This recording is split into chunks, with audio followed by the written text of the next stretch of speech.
noonu la ñuy ñëwee ci chronique du jour.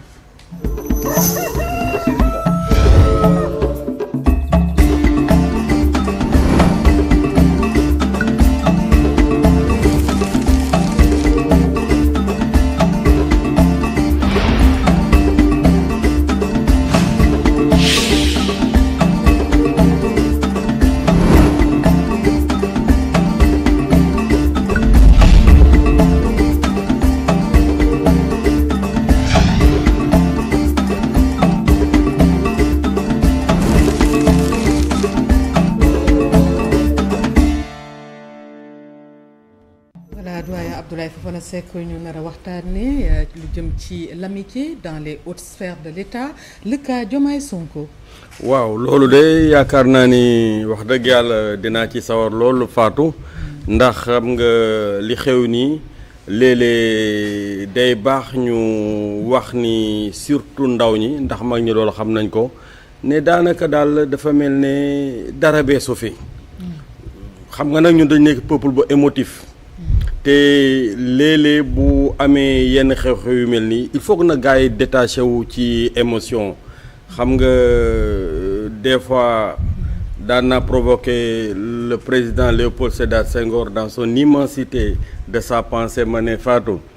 je ne pourrais pas accréditer la vieille sornette de Léopold Senghor qui veut que l'émotion soit nègre et que la raison soit hellène xam nga sànq maa ngi déglu Pierre-Edouard sama benn mbokku pulaar dafa ma daan tooñ naan ma Abdoulaye Fofana Seck ma ne ko mu ne ma dootoo gis séeréer bu muus de ma ne ko lu tax yow da ngay kale sa gars yi de mu ne li ñu waroon a muus yëpp Léopold Senghor muus na ko maanaam Senghor moom mbër la ci biir mbër yi donc booy jéem a indi contradiction rek da ngay reetaan xam ne ki nga amal affaire ci bind ak ci xam-xam boo gisee nasaraan yi nawoon ko lool mbër la kooku nag moo njëkk a jiite Sénégal mais gis nga bi mu jiitee Sénégal lu mel ni amoon na digganteem ak Mamadou Dia xam nga gars yi dañuy fàttali rek souvent nii xam nga encore dara beesu fi loi cadre 1956 Gaston Defferre xam nga Sénégal taxaw na bien avant ñoom indépendance loolu moo tax en 1957 président du conseil Mamadou Dia 57 ba 62 mu nekk tout puissant du wax sa numéro 2 mais numéro 1 du régime ndax boobu Senghor qui était président de la République en 60 il était là pratiquement que pour inaugurer les chrysanthèmes comme li ñu doon wax Mamadou Dia moo yoroon pouvoir yëpp am doole boobu bien avant sax ñu am indépendance ba ñu am indépendance bi 17 décembre 62 jot li ci xew bu ñu ko bëggee développer du xaj ci chronique wante gënalul kenn ndax li ma mës di wax rek depuis bi nga xamee ne maa ngi ciy gëstu ba léegi te muy waajur bi ma jur muy kiiñ ma tudd ñoom ñëkk ci acteur crise boobu la ñu woon mu nekk une petite famille boo xam ne souvent damay dégg yenn mag yi xale yi il faut ñu wax leen leeral la leen ne et je le dis ici à Walfadjri Senghor et Dia ne se sont pas opposés sur la stratégie de développement du Sénégal kër institution la woon rek comme liy xew nii suprématie de l'État sur le parti ou bien du parti sur l'État et quand ça s'est posé quand le droit a été dit les forces de défense ont obéi à Léopold Sédar Senghor bi Senghor di leen recevoir il était en pyjama teg constitution bi gis nga les acteurs su may wax ci takk der yi parce que tey ñu bari dañu seen takk der yi nii général Amadou Fall xam nga kooku nekkoon na mbër ci mbër yi Jean Alfred Diallo commandant Tamsir Ba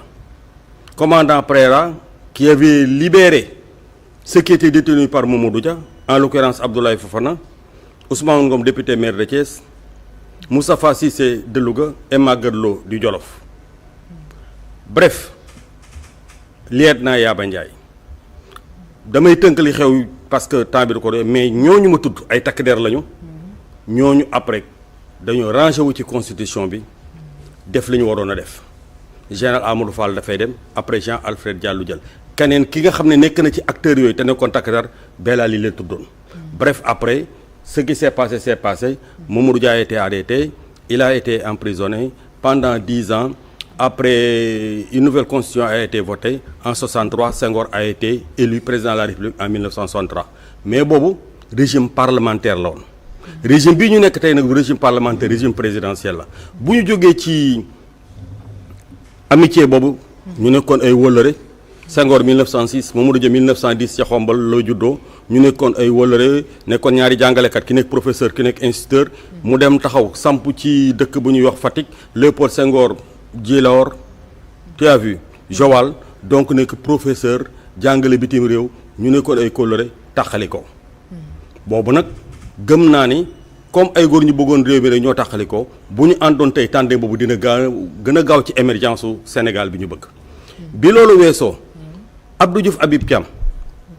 dañ doon jàngandoo bitim réew ñibbiseendoo fi 1960 assumer ay responsabilités gis nga 17 décembre 62 boobu may wax noonu Habib Thiam était le plus jeune ministre bi dugg ci gouvernement bi temps yooyu Diouf ñëpp xam nañ ban fonction la doon assumer ndax il était gouverneur Sine Saloum il a été ramené après nekk directeur de cabinet nekk secrétaire général de la présidence ginnaaw bi mu nekkee directeur de cabinet bu Doudou Thiam après nekk ministre du plan nekk premier ministre pendant 10 ans nekk après président de la république mais moom ak Habib Thiam gis nga bi mu jëlee réew mi ci loxoy Senghor par le truchement de l'article 35 dafa déjouer pronostic yëpp parce que ñëpp la ñu doon tudd ba mu Habib Thiam mu jël Habib Thiam mooy ko premier ministre crise am mu taxale ko mu Habib Thiam après mu toog ba lépp dal mu indiwaat ko donc ils sont restés des amis jusqu'au soir de leur vie mooy bi nga xamee ne tey Habib jiitu na dëddu na amitié bi loolu rek moo ko jaaxal ku ne tudd nga sa morom doom mais gis nga Diouf ci dal bi ak ci yar bi ak ci teggin bi noonu lay gérer parce que politique ngeen nekk ci biir pouvoir dafay am ay souvent ay antagonisme mais moom il a eu toujours l'inspiration waxtu bu fekkee ne rek xam ne contexte bi favorable Habib Thiam da koy dindi bu ko laaxee ba benn mois rek mu indiwaat ko moo tax dirigé na ñaari yoon gouvernement nekk président aussi de l'Assemblée nationale bi nga xamee ne alternance am na Wade boo gisee tey xale yu bari defee ne lépp 2000 la commencé ndax 2000 ci lañ amee alternance 2000 ci lañ demee coupe du monde en 2002 mais Wade immortel par les immortels mbër la ci biir mbër yi parce que Wade il est venu il a montré que tous les impossibles sous Diouf étaient possibles c'est un bâtisseur mais tey ki nekkoon doomam mu yar ko mu xam ko à l'âge de 15 ans mu yóbbu ko mu jàngi mu delloosi ko je le cite nommément Idrissa Seck on était ensemble à l'école primaire je dis toujours que école primaire bi ñu nekkoon Rondeline Sud 2 ñi ko jàngal ñoo ma jàngal kenn dax ko fa woon jàng moom en 36e dem Saint-Gabriel après ñëw lycée Van Vollenhoven fi am baccalauréat dem bi muy dem nag parce que il avait connu Abdoulaye Wade par le truchement de Alioune Badara Niang son cousin Wade defal ko lépp mais gis nga 88 bi nga Wade ñëwee élection yu métti yooyu ak Abdou Diouf c'était son directeur de campagne il avait séduit les Sénégalais parce que xam nga Seck éloquence beeg wax dëgg yàlla il avait tous les atouts et tous les aptitudes il avait séduit les Sénégalais mais gis nga fa ñu mujj ñoom ñaar 2004 la ñu tàqali ko nekkatul premier ministre par le truchement des chantiers de Thiès dem na ba finalement justice arrêté Idriss Seck pendant 6 à 7 mois mu nekk prison Rebeuss après finalement le protocole de Rebeuss a été trouvé il a été libéré il participe à la présidentielle de 2007 où il se classe deuxième malgré les audiences de midi derrière Abdoulaye Wade et qui devance Tanor et Moustapha Niasse mu nekk déchirure boo xam ne ci haute sphère de l'État la parce que kenn mu loon xalaat ne Idriss Seck ak Abdoulaye Wade dinañ taaxali ko le jardinier des rêves de Wade parce que boobu naagu woon na benn naagu boo xam ne jàppoon na ne sax Viviane Were Wade ak ay ñaari doomam Sindiély Wade ak Karim Wade mënuñu dara ci digganteem ak mais boobu réalité pouvoir ak a doy waar léegi nag gis nga bu ñu jógee cooy dañu ñëw ci aali kala gi mooy sama ñaari rakk yi sama ñaari kilifa yi parce que boo amee tey ay rakk kii nekk président de la République kii nekk premier ministre nekkatuñu rakku kenn léegi nag contradiction dafa jur antagonisme ndax li xew doon nañ ko junj journalistes yi bettu ci kenn waxi biir néeg la woon nag bu ñu génnee ci penc mi bi ñu ko génnee ci penc mi ki ko génne ci penc mi wax kenn du ko yërëm mooy c'est le premier ministre Ousmane Sonko qui a son style nga bëgg ko nga bañ ko il a son style et le style qui fait l'homme ñenn ñi tey d'accord nañ ci li mu def ñeneen ñi d'accorduñ ci li mu def parce que le Sénégal est divisé en 2 cas bref quoi qu'il advienne tey da ngay xam ne am na ay frustration yu mu exprimé ci penc mi xam nga fii booy gëstu rek te xam li xew mooy booy defar nag nettali xuloo la am na ci yoo xam ne rek da nga koy teg parce que sinon dafay jóg am na ñeenti raisons yoo xam ne tey man mënoon naa leen teg tey ci penc bi ne yii bokk na ci ay frustration Ousmane Sonko bref là n'est pas le problème parce que tey crise politique crise régime crise institution lu ne tey mën nga ko tuddee sauf que ce qui s'est passé entre Dia et Senghor sauf miracle gëm naa ne mënut a am diggante ñaar ñi ndax bee régime parlementaire la bii régime présidentiel gis nga régime présidentiel wax kenn du ko yërëm tous les pouvoirs sont entre les mains du chef de l'État léegi nag Ousmane Sonko c'est le chef de la majorité il a eu beaucoup de mérite parce que tey bi nga xamee ne dafa joxoñ Diomaye bi ñu ko ne mënoo bokk mu ne ok mais kon jël naa sama doomu ndey joxoñ ko Diomaye falu ici ci Walfadjri bi Diomaye door a falu mi ngi mel ne tey ci man dama doon wax ne et je suis resté constant li daal diggante Mamadou Dia ak Senghor yàlla bu mu yegsi ci doomi Khady Diouf ji ak Khady Ngom wallaay wax naa ko fii ba tàyyi te boobu day ñu door a faru rek mais boobu maa gis lii parce que gis nga pouvoir lu doy waar la donc su ma nekkee ci logique boobu su affaire bi yegsee tey ñi ci am betteel du ma ci am betteel parce que xam nga ay ñaari nit lañ malgré institution la ñu incarné kii président la kii premier ministre mais nit bu fekkee ne am na ndey ñoom ñaar ñëpp seeni ndey ngi fi Bassirou Diomaye Faye waajuram bu góor ak bu jigéen mi ngi fi je salue au passage son père Samba Faye ñu am ay soxna am ay mbokk am ay alliés xam ne ku ci nekk dafa intérêt sa nekk ci camp bi bee nekk ci camp bi problème mënut a ñàkk bañ am mais nag comme dama nekkatuñ ci régime parlementaire parce que 17 décembre c'est Mamadou Dia qui avait tous les pouvoirs cette fois-ci nag c'est Bassirou Diomaye Faye en tant que président dans un régime présidentiel pur et dur depuis 63 c'est lui qui a tout le pouvoir su ko neexoon tey bu subaa il met fin aux fonctions du premier ministre xam nga déjà rek tey nee na man su ma jóge woon tey ci primature du ma dem nag dafa ma fay jële rek mais du ma dem damay dellu assemblée nationale gis obstacle li ñu teg yëpp déjà ni mënatul dellu assemblée nationale kooku boroom xam-xam yi ñoo koy tranché juriste yi ñoo koy tranché loolu après mbiru droit lay nekk ndax ñii suspension d'émission gis nga ñeneen ñi daan ne écoutez boo demee première instance deuxième instance ñu dem cassation après nga dem cour suprême après ñu def rabat kon c'est consommé ndax li dal Barthélémy Dias rek dal Khalifa Sall daf lay dal donc gis nga yeneen obstacle yi taxaw mais quoi qu'il advienne tey Pastef s'identifie à Ousmane Sonko maintenant nag le chef de la majorité boobu dafa natt boppam parce que bi mu joxoñee Bassirou Diomaye Faye ñu fal ko après dafa dem def législative au mois de novembre mais Sonko dafa mel ne daf doon gis lii di ko waajal mu ne man du ma def benn alliance déjà frustration amoon na ci Diomaye président coalition boobu man fekkee naa maison Babacar Touré waxtaan bañ fa njëkk a def Aïda Mbodj ay Aminata Touré ñoom ñëpp Moussa Diop ak yooyu tous les alliés Ousmane Sonko a dit non du ma def benn alliance te tey am na ñu nekk ci biir du ma tudd tur ndax kuy defar du yàq ànduñ ci woon mais après dañu mujj rangé wu parce que Sonko avait dit Pastef rek ku bëgg ñëw ku bëggul dem man damay dem sama mais boobu da doon natt boppam ndax comme joxoñ na kii fal na buur ndax moom bu ñëwee tey Sénégal lañ ko fal Sénégal lay falaat ko am 130 députés donc tey majorité de moom moo koy contrôler wante nag loo ko contrôler même boo demoon dellu assemblée nationale il faut que ñu fàttali ko ne tey président de la république régime présidentiel am na sañ-sañ boo xam ne assemblée nationale ak nu mu mënti nekk 2 ans après yoon may na ko da koy dissoudre il faut que affaire yi ñu wax ko mu leer nañu pour ñu xam ba ma jàpp ne tey ak lu nekk crise politique lay nekk rek dans un Pastef qui va être réaménagé réorganisé mais du déboucher mukk sur une crise institutionnelle parce que le président de la république boo demee ci constitution bi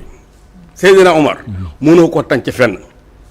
loolu dañ koy leeral rek xam nga tey y a beaucoup d'émotions mais am majorité politique teewul nga mën a bloquer chef de l'État parce que loolu dañu ko réglé Senghor dafa ko réglé en 63 kon léegi contradiction yooyu ci biir Pastef buy màgg Pastef wax dëgg ko yërëb c'est pour Ousmane Sonko. lii crise de croissance nga ko jàppee. oui léegi nag buñ demoon tey ba Bassirou Diomaye Faye cas de figure xam ne Pastef Ousmane Sonko contrôle mu bëgg affranchir ko il peut lui chercher sa force politique à lui dina ko yomb parce que tey xam na ne tey Pastef moom est acquis à Ousmane Sonko donc muuti force politique su ko neexee cas de figure su fekkee dafa bëgg affranchir ce que je ne souhaite pas léegi su affranchir wut force politique boppam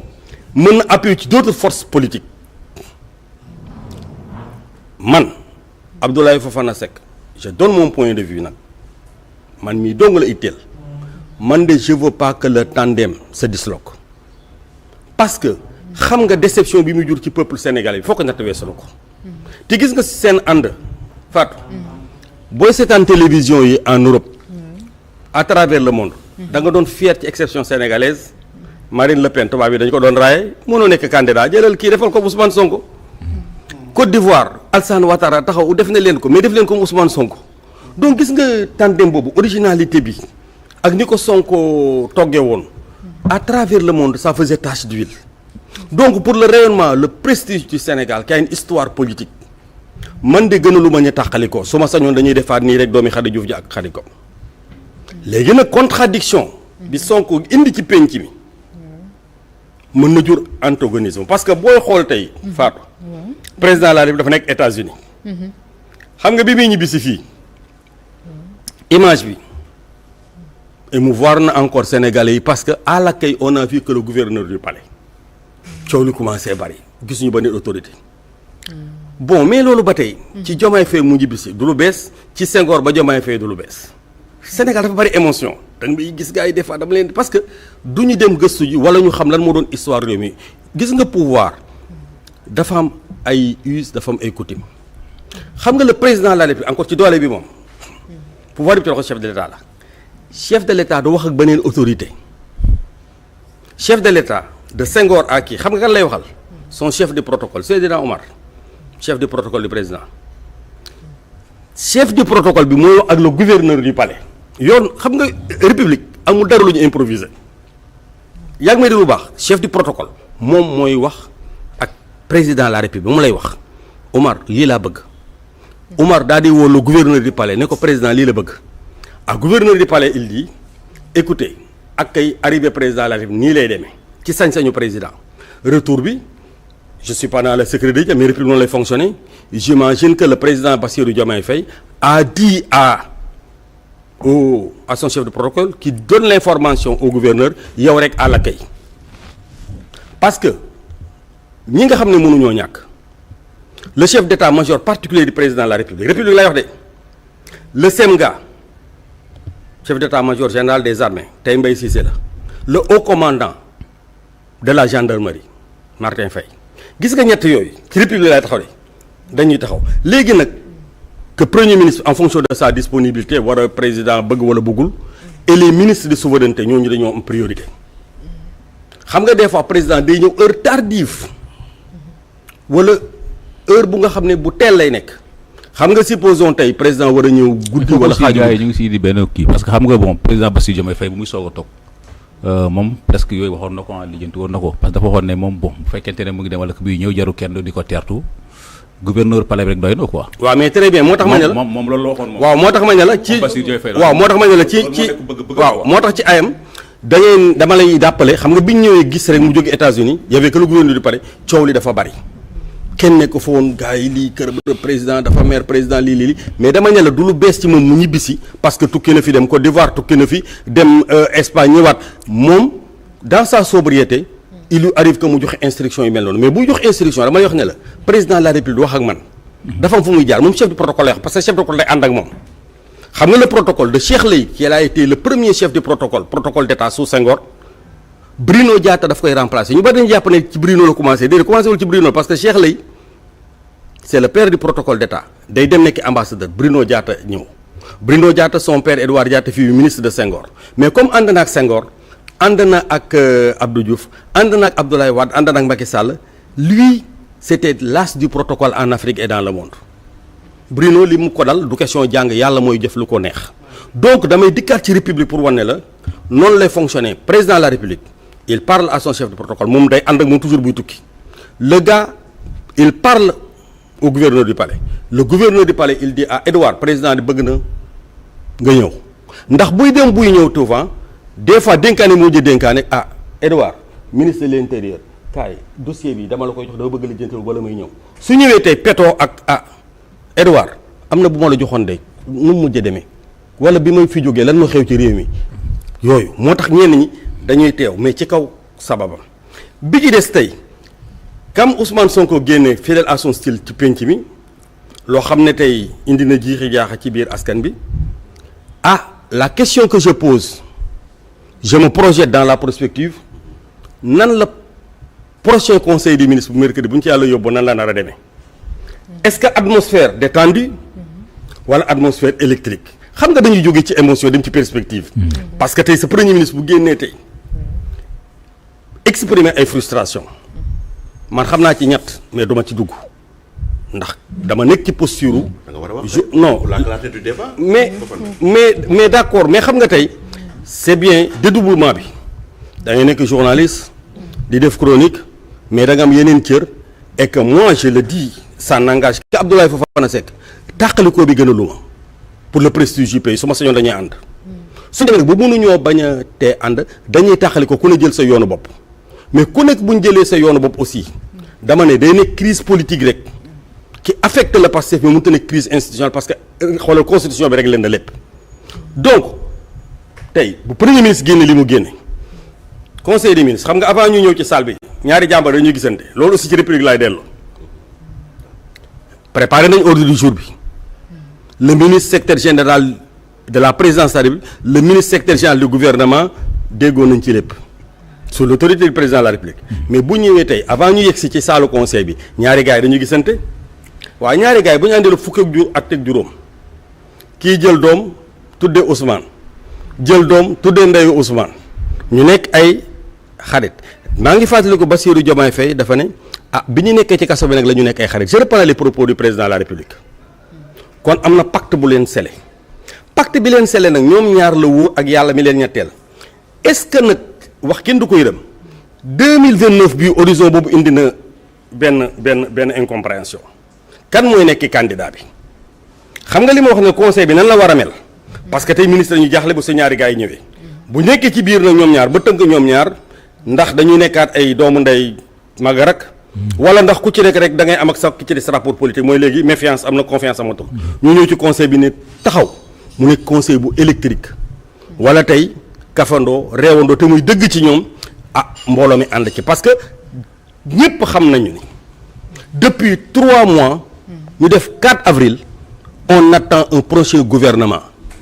réglage yi ñaari gars yi ànduñ ci loolu mën naa ko yénne ci penc mi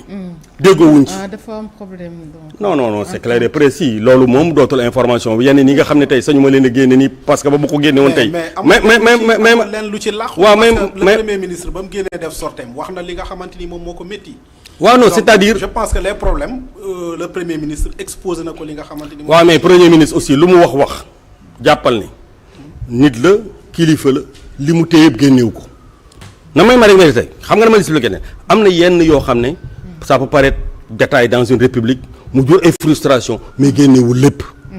c'est pourquoi moo tax gis nga xeex ak xulo ak sànnante damay téye doj rek defee ne jekku naa la bul xam waa ji lu mu téye te comme bal buy dem dellu si la rek xoolal li ngay leble moo tax ma ne attention crise croissance Pastef horizon bi mooy 2029 qui sera le candidat kooku benn obstacle la benn problématique la bu nekk nii ci kanam ndax 2009 ñoom ñaar 2029 dañoo dégg woon tey bu ñu ci yeggee Ousmane Sonko mooy nekk candidat wala ndax Bassirou day continuer loolu xam nga ñaar ñooñu tey laneen lu la ciy wax gis nga bëkk ne gi tëbaka dal yëpp loolu ñoom ñaar rek ñoo ko mun tranché kon daal en définitive soxna si am na ay perspectives yu ma tijji débat bi kan moo waroon nekk candidat en 2029 bi ci des conseil des ministres bi yàggatul yàlla na yàlla may fekk ginnaaw ëllëg nan lay demee détente électrique parce que tey dans le gouvernement am na ñaari gouvernement tey ñii c'est des pro Diomaye c'est des Diomayistes ñii c'est des Sonkoistes du ma tudd tur nag mënoon naa toog fii ni diw ak diw ils sont dans le camp de Diomaye diw ak diw ils sont restés fidèles à Ousmane Sonko mais loolu tey ñun ñi nga xam ne posture defar la ñu am parce que man c'est le pays qui m'intéresse man je suis pas dans le jeu politique j'ai été toujours dans cette posture là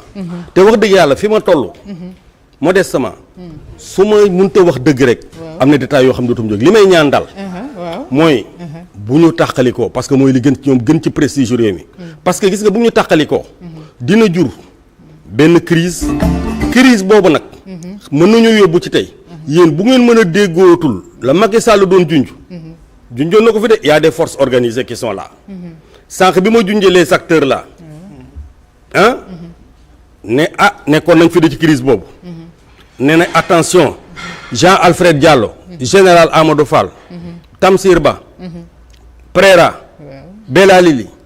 lieutenant Yaba Ndiaye attention junju doy na borom xel. doy na borom xel. kon nag yàlla na yàlla doole jàmm. jërëjëf ñun ñëpp déggoo. amiin mu nekk Sénégal bu rafet. un Sénégal réconcilié. Amiin. Je rêve d'un pacte de réconciliation dans ce pays et je le dis ici à Walfadjri par fidélité et la mémoire de Sidi Lamine Niass. Sénégal nous sommes une petite fête jàmm rek moo fi xaj. amiin merci beaucoup doyen Abdoulaye Fofana Seck ci chronique du jour bi merci Pierre-Edouard Faye ak ci coordination émission bi merci Seyna Omar Ba merci Chérif Ngaydo mi fi nekkoon merci ci côté régie bi à Bintou Fall Pierre Dieng ci son bi ci caméra bi merci à Keba on se donne rendez-vous inchallah demain pour un autre numéro de réveil léegi ñu bàyyi leen équipe Petit Déj très bonne journée.